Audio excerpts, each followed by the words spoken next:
बेटा जब तू सुबह उठेंगी या उठेगा तो साडा जेरूसलम दे उत्ते राज होएगा।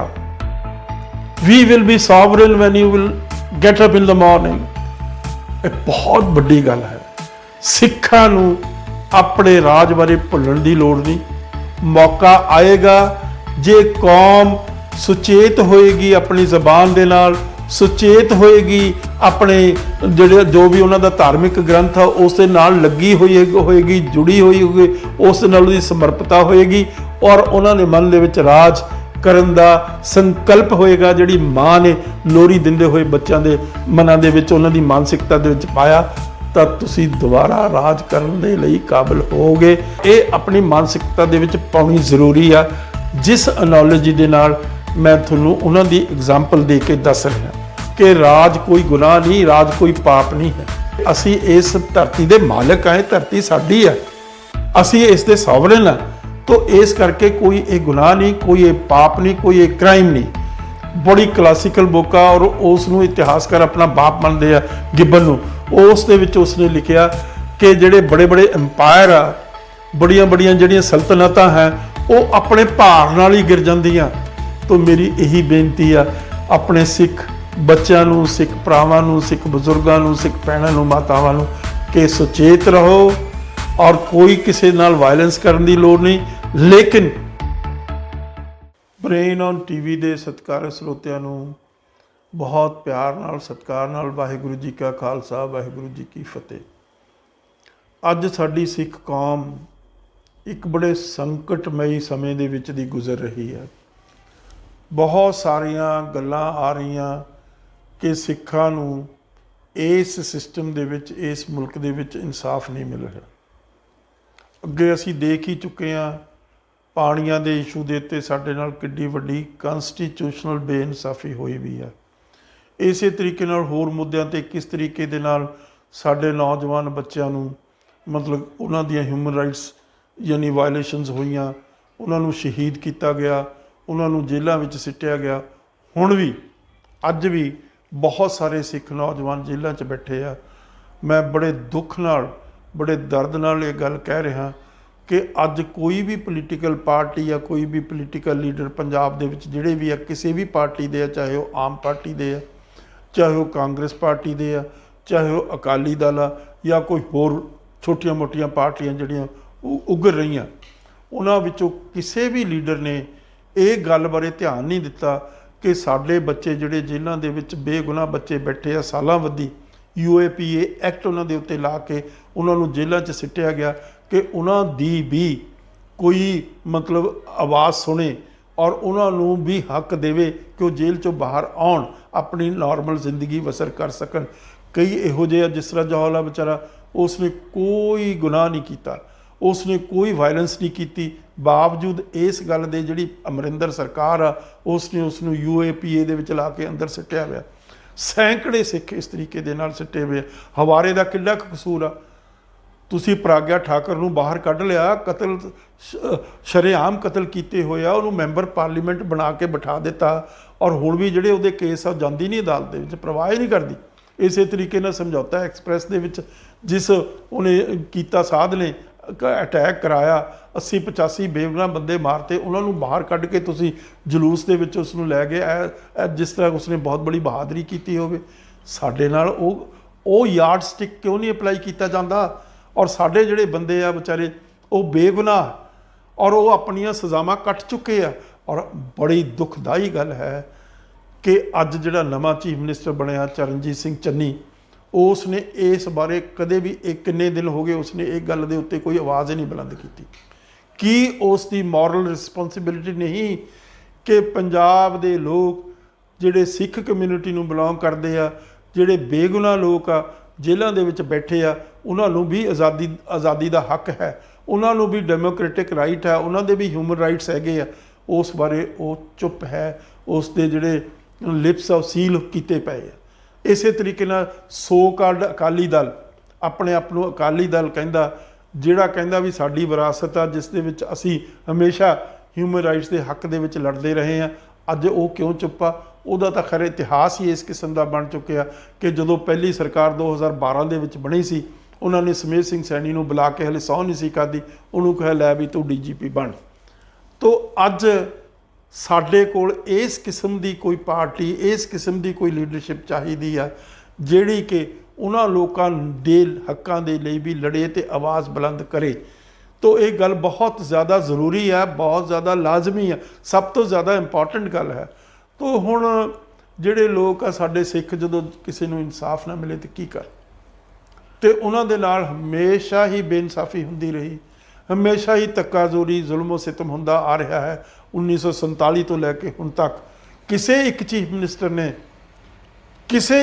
मिनिस्टर ने पंजाब दे लोकां दी आवाज़ बुलंद नहीं कीती, पंजाब दे हक्कां दे विच नहीं, बल्कि पंजाब दे हक्कां नूं डिस्ट्रॉय कीता। पाणियां दे इशू ते होर इस किस्म दियां ह्यूमन राइट्स दियां वायलेशनस कीतियां, चाहे दरबारा सिंह दा नाम लै लो, चाहे बेअंत सिंह दा नाम लै लो, चाहे आ बरनाले दा नाम लै लो, किसी दा नाम लो, किहदा नाम लईए। तो इस करके मैं एक गल पढ़ रहा सी कुछ देर पहला, ज्यूस दे नाल इस किस्म का तशद्दद होया, बहुत लंबा अरसा उन्हां दा इस किस्म का ह्यूमन राइट्स दियां वायलेशनस उन्हां दियां विचारियां दियां हुंदियां रहियां। हज़ारां नहीं लखां ज्यूस नूं गैस चैंबरां दे विच हिटलर ने अंदर साड़ के मार दिता। होर बहुत सारियां, एक उन्हां दी कहानी है जिहड़ी मैं इत्थे दसनी चाहुंदा, खास तौर पर उस कहानी दे नाल मैं अपनी कौम, मेरी सिख कौम आ, उसनूं एक संदेशा देना चाहुंदा। तां की होया, पुरानी गल आ कोई 2700 साल पहला, तो उस वेले रोमन्स का राज सी, ते रोमन्स जिहड़े सी वो तशद्दद करते सी ज्यूस के उत्ते, बहुत बुरी तरह तशद्दद करते सी।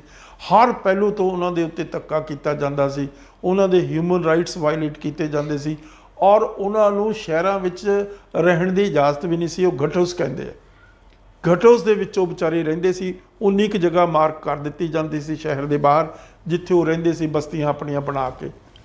तो 3 लड़ाइयां होईयां, 2 लड़ाइयां होईयां रोमन्स दियां ते ज्यूस दियां।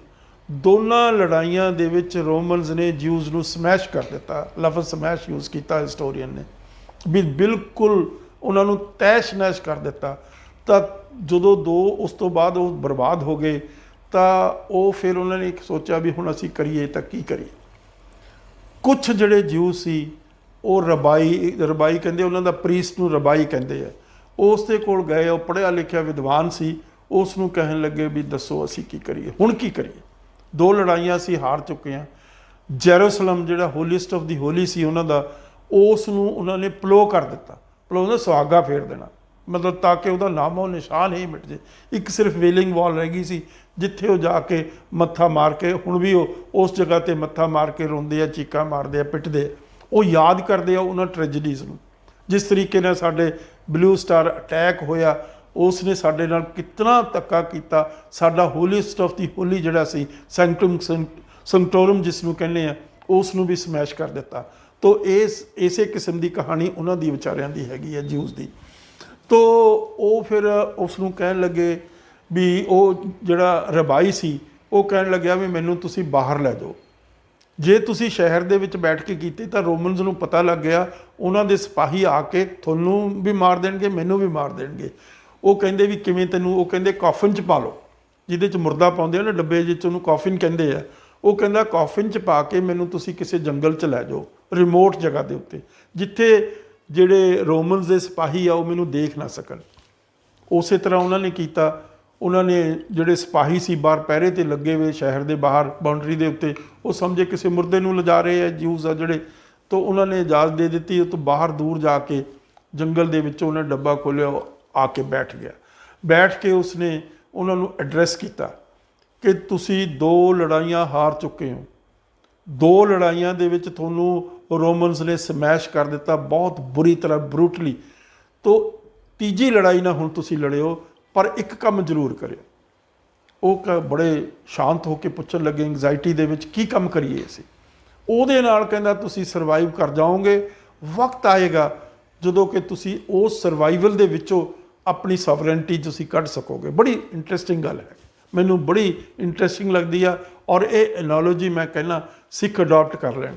तो की कहता, उन्हां दी जिहड़ी ज़बान आ उसनूं हिब्रू कहंदे आ, ਉਹ ਕਲਾਸੀਕਲ ਲੈਂਗੁਏਜ ਆ। ਹੁਣ ਤਾਂ ਉਹਨਾਂ ਨੇ ਸਪੋਕਨ ਲੈਂਗੁਏਜ ਬਣਾਤੀ, ਬੜੀ ਵੱਡੀ ਉਹਨਾਂ ਦੀ ਇੱਕ ਅਚੀਵਮੈਂਟ ਹੈ ਦੁਨੀਆ ਦੇ ਵਿੱਚ ਕਿ ਕਿਸੇ ਕਲਾਸੀਕਲ ਲੈਂਗੁਏਜ ਨੂੰ ਸਪੋਕਨ ਲੈਂਗੁਏਜ ਬਣਾ ਦੇਣਾ। ਹਿੰਦੂਆਂ ਨੇ ਕੋਸ਼ਿਸ਼ ਕੀਤੀ ਸੀ, ਸੰਸਕ੍ਰਿਤ ਨੂੰ ਸਪੋਕਨ ਲੈਂਗੁਏਜ ਬਣਾ ਨਹੀਂ ਸਕੇ, ਪਰ ਜਿਊਜ਼ ਨੇ ਆਪਣੀ ਜਿਹੜੀ ਕਲਾਸੀਕਲ ਲੈਂਗੁਏਜ ਹਿਬਰੀ ਉਸ ਨੂੰ ਉਹਨਾਂ ਨੇ ਸਪੋਕਨ ਲੈਂਗੁਏਜ ਬਣਾ ਦਿੱਤਾ। ਖੈਰ ਉਹ ਤਾਂ ਗੱਲ ਦੂਜੀ ਹੈ। ਤੋ ਉਹ ਕਹਿਣ ਲੱਗਾ ਰਬਾਈ ਵੀ ਹਰ ਬੱਚੇ ਨੂੰ ਤੁਸੀਂ ਹਿਬਰੂ ਪੜ੍ਹਾਉਣੀ, ਕਿਉਂਕਿ ਸਰਕਾਰੀ ਤੌਰ ਤੇ ਤਾਂ ਹਿਬਰੂ ਪੜ੍ਹਾਈ ਨਹੀਂ ਸੀ ਜਾ ਸਕਦੀ, ਕਿਉਂਕਿ ਰੋਮਨਸ ਦਾ ਬੜਾ ਉਹਨਾਂ ਦੇ ਉੱਤੇ ਕੰਟਰੋਲ ਸੀ, ਬੜੀ ਉਹਨਾਂ ਦੀ ਐਸਪੀਓਨਾਜ ਸੀ ਕਿ ਕੋਈ ਵੀ ਇਸ ਕਿਸਮ ਦੀ ਐਕਟੀਵਿਟੀ ਅਸੀਂ ਜਿਊਜ਼ ਨੂੰ ਕਰਨ ਨਹੀਂ ਦੇਣੀ। ਉਹ ਕਹਿਣ ਲੱਗਿਆ ਵੀ ਤੁਸੀਂ ਹਿਬਰੂ ਪੜ੍ਹਾਉਣੀ ਹੈ ਘਰ ਦੇ ਵਿੱਚ ਬੱਚੇ ਨੂੰ। ਦੂਸਰੀ ਚੀਜ਼ ਟੋਰਾ, ਜਿਹੜੀ ਉਹਨਾਂ ਦੀ ਸਕ੍ਰਿਪਚਰ ਉਹਨੂੰ ਟੋਰਾ ਕਹਿੰਦੇ, ਉਹ ਜ਼ਰੂਰ ਆਪਣੇ ਬੱਚੇ ਨੂੰ ਪੜ੍ਹਾਉਣੀ ਹੈ। ਦੋ ਚੀਜ਼ਾਂ ਤੁਸੀਂ ਕਰਨੀਆਂ। ਤੀਜੀ ਚੀਜ਼ ਤੁਸੀਂ ਕਰਨੀ ਹੈ ਜਿਹੜੀ ਬਹੁਤ ਇੰਪੋਰਟੈਂਟ ਹੈਗੀ ਹੈ, ਇਕੁਅਲੀ ਇੰਪੋਰਟੈਂਟ ਹੈਗੀ ਆ। ਉਹ ਕੀ ਕਰਨੀ ਆ? ਜਦੋਂ ਮਾਂ ਰਾਤ ਨੂੰ ਸੌਣ ਲੱਗੇ ਬੱਚੇ ਨੂੰ ਲੋਰੀ ਦੇਗੀ ਨਾ, ਤਾਂ ਉਹ ਜਦੋਂ ਲੋਰੀ ਦੇ ਤਾਂ ਉਹ ਉਹਦੇ ਕੰਨ ਦੇ ਵਿੱਚ ਇਹ ਗੱਲ ਮਾਰ ਦੇ, ਬੇਟਾ ਜਬ ਤੂੰ ਸੁਬਹ ਉੱਠੇਂਗੀ ਜਾਂ ਉੱਠੇਗਾ ਤਾਂ ਸਾਡਾ ਜੈਰੂਸਲਮ ਦੇ ਉੱਤੇ ਰਾਜ ਹੋਏਗਾ। We will be sovereign when you will get up in the morning. ਇਹ ਬਹੁਤ ਵੱਡੀ ਗੱਲ ਹੈ। ਸਿੱਖਾਂ ਨੂੰ ਆਪਣੇ ਰਾਜ ਬਾਰੇ ਭੁੱਲਣ ਦੀ ਲੋੜ ਨਹੀਂ, ਕਿਸੇ ਨਾਲ ਲੜਨ ਦੀ ਲੋੜ ਨਹੀਂ, ਕਿਸੇ ਨਾਲ ਵਾਇਲੈਂਸ ਕਰਨ ਦੀ ਜ਼ਰੂਰਤ ਨਹੀਂ, ਪਰ ਇਹ ਆਪਣੀ ਮਾਨਸਿਕਤਾ ਦੇ ਵਿੱਚ ਪਾਉਣੀ ਜ਼ਰੂਰੀ ਆ।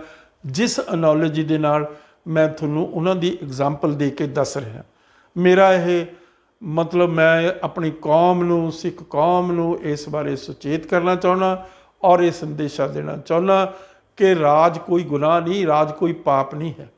ਰਾਜ ਇੱਕ ਲੈਜੀਟੀਮੇਟ, ਦੇਖੋ ਜਿਹੜਾ ਗੁਰੂਆਂ ਨੇ ਕੀ ਦਿੱਤਾ? ਪ੍ਰਿੰਸੀਪਲ ਆਫ ਇਕੁਐਲਿਟੀ ਦਿੱਤੀ। ਦੂਸਰਾ ਗੁਰੂਆਂ ਨੇ ਕੀ ਦਿੱਤਾ? ਪਲੇਬੀਅਨ ਥਾਟ ਦਿੱਤਾ। ਪਲੇਬੀਅਨ ਥਾਟ ਹੁੰਦਾ ਮਤਲਬ ਸੋਵਰੇਨਿਟੀ ਦੀ ਰਾਈਟ, ਕਿ ਅਸੀਂ ਇਸ ਧਰਤੀ ਦੇ ਮਾਲਕ ਹਾਂ, ਧਰਤੀ ਸਾਡੀ ਆ, ਅਸੀਂ ਇਸ ਦੇ ਸੋਵਰਨ ਹਾਂ। ਤੋ ਇਸ ਕਰਕੇ ਕੋਈ ਇਹ ਗੁਨਾਹ ਨਹੀਂ, ਕੋਈ ਇਹ ਪਾਪ ਨਹੀਂ, ਕੋਈ ਇਹ ਕ੍ਰਾਈਮ ਨਹੀਂ। ਤੋ ਜੇ ਤੁਸੀਂ ਇਸ ਦੇ ਉੱਤੇ ਸਰਕਾਰ ਵੀ ਤੁਹਾਨੂੰ ਕੋਈ ਕਿਸੇ ਕਿਸਮ ਦੀ ਬਰਬਾਦੀ ਨਹੀਂ ਕਰ ਸਕਦੀ, ਜਿਸ ਤਰ੍ਹਾਂ ਜਿਊਜ਼ ਦੀ। ਔਰ ਉਹਨੇ ਫਿਰ ਰਬਾਈ ਨੇ ਇੱਕ ਬਹੁਤ ਇੰਪੋਰਟੈਂਟ ਗੱਲ ਕਹੀ ਆ, ਉਹ ਵੀ ਮੈਂ ਆਪਣੀ ਕੌਮ ਨੂੰ ਤੁਹਾਡੇ ਰਾਹੀਂ ਦੱਸਣਾ ਚਾਹੁੰਦਾ, ਬ੍ਰੇਨ ਔਨ ਟੀਵੀ ਦੇ ਰਾਹੀਂ, ਮੀਡੀਅਮ ਰਾਹੀਂ, ਕਿ ਉਹਨੇ ਕਿਹਾ ਰਬਾਈ ਨੇ ਵੀ ਜਿਹੜੇ ਕੋਈ ਵੀ ਰਾਜ ਆ ਦੁਨੀਆ ਦੇ ਵਿੱਚ, ਜਿਹੜੀਆਂ ਕੋਈ ਵੀ ਵੱਡੀਆਂ ਸਲਤਨਤਾਂ ਹੈਗੀਆਂ, ਚਾਹੇ ਕਿੰਨੀਆਂ ਵੀ ਸਟਰੋਂਗ ਹੋਣ, ਕਿੱਡੀ ਵੀ ਉਹਨਾਂ ਕੋਲ ਫੌਜ ਹੋਵੇ, ਕਿੱਡੀ ਵੀ ਉਹਨਾਂ ਕੋਲ ਤਾਕਤ ਹੋਵੇ, ਉਹ ਕੁਛ ਦੇਰ ਤੋਂ ਬਾਅਦ ਖਤਮ ਹੋ ਜਾਂਦੀ ਹੈ, ਆਪਣੇ ਭਾਰ ਦੇ ਨਾਲ ਹੀ ਆਪ ਗਿਰ ਜਾਂਦੀ ਹੈ। ਇੱਕ ਕਿਤਾਬ ਹੈ ਬੜੀ ਇੰਪੋਰਟੈਂਟ, ਮੈਂ ਤੁਹਾਡੇ ਸਰੋਤਿਆਂ ਨੂੰ ਦੱਸਣਾ ਚਾਹੁੰਦਾ, ਗਿਬਨ ਦੀ ਕਿਤਾਬ ਹੈ, decline and fall of the Roman empire. ਬੜੀ ਕਲਾਸੀਕਲ ਬੁੱਕ ਆ ਔਰ ਉਸ ਨੂੰ ਇਤਿਹਾਸਕਾਰ ਆਪਣਾ ਬਾਪ ਮੰਨਦੇ ਆ ਗਿਬਨ ਨੂੰ। ਉਸ ਦੇ ਵਿੱਚ ਉਸਨੇ ਲਿਖਿਆ ਕਿ ਜਿਹੜੇ ਬੜੇ ਬੜੇ ਐਮਪਾਇਰ ਆ, ਬੜੀਆਂ ਬੜੀਆਂ ਜਿਹੜੀਆਂ ਸਲਤਨਤਾਂ ਹੈ, ਉਹ ਆਪਣੇ ਭਾਰ ਨਾਲ ਹੀ ਗਿਰ ਜਾਂਦੀਆਂ। They become too heavy and they fall.